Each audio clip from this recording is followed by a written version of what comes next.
his son was hailed by all of Vienna, not only as a great pianist, but as one of the greatest and most controversial composers of his time. But I saw it first. I nurtured that talent in him. I had helped him become what he now was. On a stormy evening in February 1785, the elite of Vienna gathered to hear a new work from Austria's leading virtuoso pianist, Wolfgang Amadeus Mozart. The importance of what lay within this masterpiece was known to only one man, Leopold Mozart, the composer's estranged father.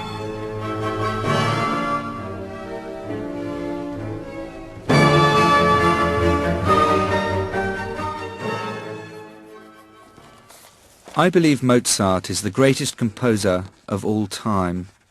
The popular view was that he was born a genius straight from his mother's womb. But in my opinion, his brilliance grew and developed from the loves and losses during his brief 35 years. Life was the driving force of his genius. In this series, I want to discover, helped by the true accounts of those who knew him firsthand and following in his footsteps, how Mozart's own suffering and joy created music so powerful that it captivates the listener today just as it did that first audience more than 200 years ago.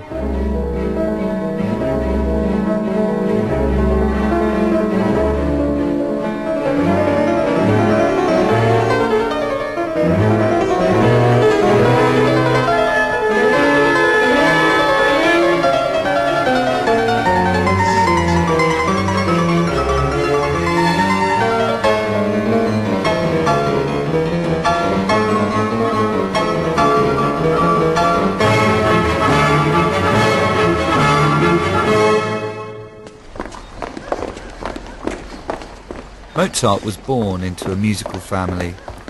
His father Leopold was the author of a famous manual on violin playing and deputy director of music to the Archbishop of Salzburg. What do you think the outcome will be, Herr Schenk? I can assure you, Herr Mozart, the Archbishop is delighted with your composition. I heard him say so. And that his violinists will have to study them closely by Ascension Day. Leopold's family was small but close. Maria Anna, his wife, for whom he'd been disinherited for marrying beneath his station.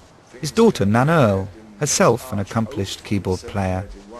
And little Wolfgang, 4 years younger and the apple of Leopold's eye. My little brother had a passion for knowledge. His tasks occupied him completely. For example, when he was doing sums, the table, chairs, walls, even the floor were covered in chalk figures.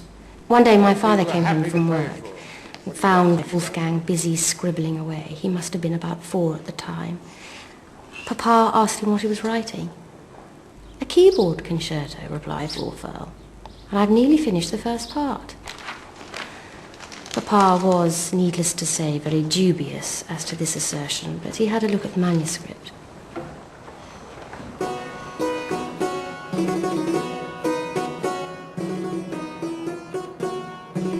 That evening when I asked him to play me something, I knew immediately that my life was now in servitude to something as rare, sounds poetic, I grant, as rare as when the moon blots out the sun.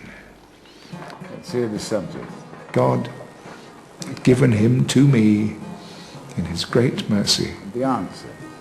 It was my duty from the moment he began to play to ensure that my son's sacred music brought joy to the world.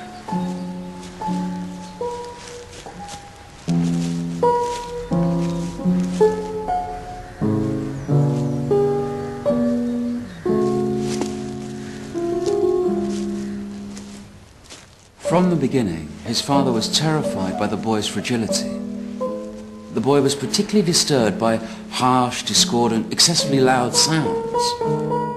So to make sure that this wonder, this miracle of nature, was not deterred by such sensitivity, Leopold asked me to sneak up on him unawares with my trumpet. When I blasted him from behind, Wolfgang's face drained of blood, and to his father's shock, the boy quite fainted. Aware of his son's sensitive condition, Leopold's excitement remained undiminished. As a composer himself, he already recognized that the boy was writing something of real value. If Leopold could secure release from his duties in Salzburg, he would have the chance to transform his family's fortunes. Does not do to keep his grace waiting. Finishing his scores. He's waiting. I've been working through the night and the night before. Leopold was desperate to share his son's talents with the wider world, but his duties to the Archbishop remained an obstacle. Mozart. Ah, my scores. Wonderful. I understand you wish a leave of absence from your duties here in Salzburg. Your Grace, my son Wolfgang has a gift, sacred in its singularity. It will be your discerning taste and perception that would be admired far beyond these city walls. Should myself and my family be given your blessing? It is not my name, but that of Salzburg that should, most probably will benefit from your efforts. Godspeed. Your Grace is too generous. too generous.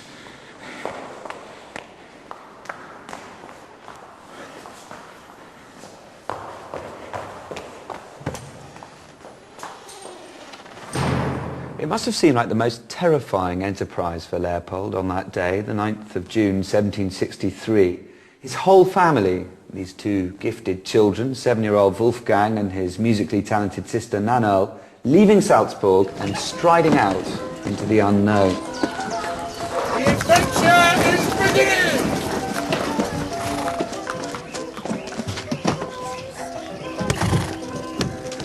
It was, I think, the make or break for Leopold, testimony perhaps to his great sense of self-belief. Take care of those instruments, some of them are very fragile. He had to provide for everything. Look after this for Wolfgang, he'll be very upset if... Servants, horses, carriages. He engaged the services of a Mr. Winter to act as their hairdresser and valet. They needed clothes to impress, and perhaps most expensive of all,